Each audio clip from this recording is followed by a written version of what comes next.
मैं हूं प्रियंका उपलानंदा। इस वक्त जो बड़ी खबर आ रही है वो मिडल ईस्ट से है। ईरान और इजराइल के बीच जिस तरह से टेंशन बढ़ी है, कच्चा तेल उबाल पर है, फिर से गोल्ड की तरफ एक गोल्ड रश दिखाई दे रहा है। इक्विटीज इस वक्त बैकफुट पे है। इनफैक्ट आप देखें तो सारे ही बाजारों में इस वक्त फ्यूचर्स, अगर आप डाउ फ्यूचर्स को देखें, यूएस मार्केट्स के फ्यूचर्स देखें, वो नीचे हैं। एशियन मार्केट्स नीचे खुले और हम भी एक गैप के साथ खुलने की तैयारी कर रहे हैं। इस वक्त जो बड़ी खबर यह है कि तेहरान के जितने भी रिहायशी इलाके थे वहाँ उनको निशाना बनाने की कोशिश की गई और वहाँ से न्यूक्लियर साइट्स को निशाना बनाया गया। अटैक हुआ है।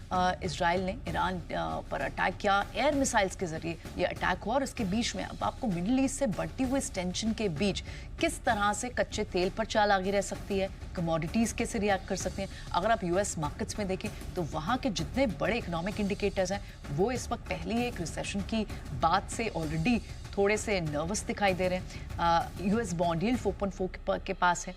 इनफैक्ट वहाँ जो जिस तरह से महंगाई दर भी बढ़कर आई थी, तो तमाम सारे संकेत किस तरह की एक सिचुएशन बना रहे हैं। गिफ्ट निफ्टी इस वक्त आपको 250 पॉइंट, अभी 150 पॉइंट की बात हो रही थी, अब लगभग 250 पॉइंट्स का कट 24,670 के पास आपको गिफ्ट निफ्टी तैयारी दिखा रहा है खुलने की। एशियन मार्केट्स पर तो क्लियर इंपैक्ट दिखाई दे रहा है। लेकिन ये जो इजराइल की मिलिट्री ने ईरान मिलिट्री साइट्स को भी निशाना जो बनाया है, ये बहुत बड़ी खबर है। ये दोनों कंट्रीज के बीच में इस तरह के टेंशन के मायने क्या रहेंगे और इस सब का एक बार एनालिसिस करते हैं। हमारे साथ मार्केट एक्सपर्ट अजय बग्गा जी बने हुए हैं, आइए उनसे बात करते हैं। Morning mister Bagga. ये बहुत बड़ी एक अपडेट आ रही है दोनों कंट्रीज के बीच में। इस टेंशन का सीधा मतलब मिडिल ईस्ट में टेंशन बढ़ना, कच्चे तेल के प्राइसेस में फिर से एक उछाल देखना, कैसे इसे एनालाइज करना चाहिए इस वक्त?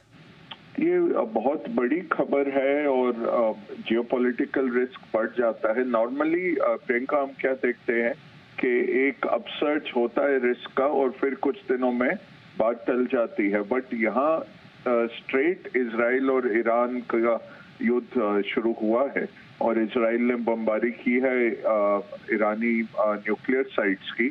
ईरान ने पहले भी कहा है कि वो पर्शियन गल्फ बंद कर देंगे अगर उनकी सरकार के ऊपर कुछ घातक हमला किया गया। तो अब ये देखना है, 1 घंटा पहले ही हुआ है अटैक, तो ज्यादा खबर नहीं है। जो भी आ रही है सरकारी सूत्रों से, ईरान से ज्यादा खबर अभी निकल के नहीं आई कि कितना नुकसान हुआ है और क्या रिटेलिएशन होता है। इजराइल ने नेशनल इमरजेंसी डिक्लेयर की हुई है। ईरान के पास बहुत बड़ा एक मिसाइल्स का जजीरा है, तो वो क्या मिसाइल्स दागेंगे, क्या न्यूक्लियर ऑप्शन आ सकता है अगर सीक्रेट बॉम्ब है ईरान के पास। ये सब प्रोबेबिलिटीज मार्केट ट्राई करेंगे फैक्टर इन करना। हमारे लिए कल भी हमने भारी भरकम बिकवाली देखी थी एफआईएस के द्वारा और आज भी हमारे फ्यूचर्स डाउन है, यूएस फ्यूचर्स डाउन है। तो मार्केट्स के लिए थोड़ा ट्राइंग टाइम है। जियोपॉलिटिकल रिस्क बढ़ा है और रीजनल पावर है ईरान। अभी तक क्या था, ईरान के प्रॉक्सीज को खत्म कर रहा था इजराइल, अब डायरेक्ट इजराइल ईरान हुआ है। यूएस ने कहा है यूनिलैटरल डिसीजन है, हमारा इसमें कुछ पार्टिसिपेशन नहीं था। तो यूएस ट्राई कर रहा है कि उसके बेसिस पे ईरानी मिलिशिया या ईरान इराकी मिलिशिया जो है ईरान के कंट्रोल में, वो ना दागे मिसाइल्स या अटैक हो। यूएस ने ऑलरेडी अपने जो नॉन मिलिट्री पर्सनल थे एम्बेसी से मिडिल ईस्ट में, उनको निकाला है। बट ओवरऑल बहुत रिस्क आज बढ़ गया है, तो मार्केट्स नीचे जाएंगे। टाइम है साइड पे बैठ के देखने का कि किस तरह से ये अब सिचुएशन अनरेवल होती है।